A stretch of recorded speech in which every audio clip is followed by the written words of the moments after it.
Hello friends, கடாயில் எண்ணெய் விட்டுக்கலாம்.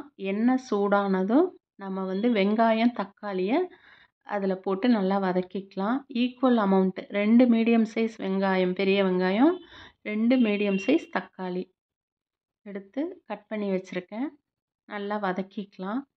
இது சீக்கிரமாகவும் சாஃப்டாகவும் வதங்கி வர்றதுக்காக நம்ம உப்பு போட்டுக்கலாம். நான் மோஸ்ட்லி கல் உப்பு தான் யூஸ் பண்ணுவேன்.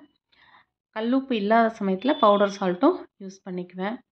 இது கூடவே நான் க்ளீன் பண்ணி கட் பண்ணி வச்சுருக்கிற மஷ்ரூமை போட்டு நல்லா வதக்கிக்கலாம். நம்ம ஹெல்த்தியாக சப்பாத்திக்கு தொட்டுக்கிறதுக்கு ஏதாவது ஒரு டிஷ்ஷு செய்கிறப்ப கீரையெல்லாம் சேர்த்து செஞ்சு கொடுத்தோம்னா அது டேஸ்ட்டாகவும் இருக்கும். நம்ம ஹெல்த்தாக கொடுத்த மாதிரி நம்ம மனசுக்கு நிறைவாகவும் இருக்கும். இது நல்லா வதங்கிருச்சு. நம்ம கொஞ்சம் தண்ணி விடும், அதனால் மூடி வச்சுருப்போம். அதுக்கப்புறம் நல்லா பெரட்டி விட்டுட்டு தேவையான அளவு தண்ணி விட்டுக்கலாம்.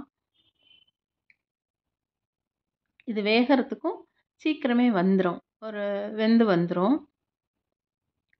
தேவையான அளவு தண்ணி விட்டாச்சு.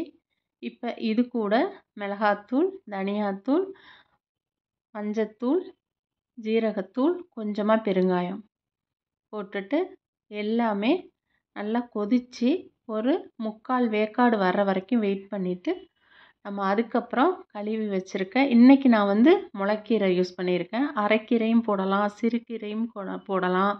முருங்கைக்கீரை போட்டால் ரொம்ப டேஸ்ட்டாக இருக்குது. கொஞ்சமாக சுகர், நாட்டு சர்க்கரை இல்லை, அதனால் நான் வெள்ளை சுகரே யூஸ் பண்ணியிருக்கேன். இது வேணும்னா யூஸ் பண்ணலாம், இல்லாட்டினா அவாய்ட் பண்ணிக்கலாம். மூடி வச்சிடலாம். ஒரு அரை வேக்காடு, 3/4 வேக்காடு கூட வந்துடலாம். ஏன்னா கீரை சீக்கிரம் வெந்துடும். அதனால் நம்ம இது வெந்தோன்னே கழுவி வச்சுருக்கேன். நல்ல ஒரு பெரிய கைப்பிடி இருக்கும், அந்த அளவுக்கு உள்ள முளைக்கீரையை அதில் போட்டு அது எல்லாமே வெந்து வர்ற வரைக்கும் நம்ம வெயிட் பண்ணலாம். கீரை போட்டோன்னா மூடி வைக்கக்கூடாதுன்னு சொல்கிறாங்க, அதனால் நானும் மூடி வைக்கலை.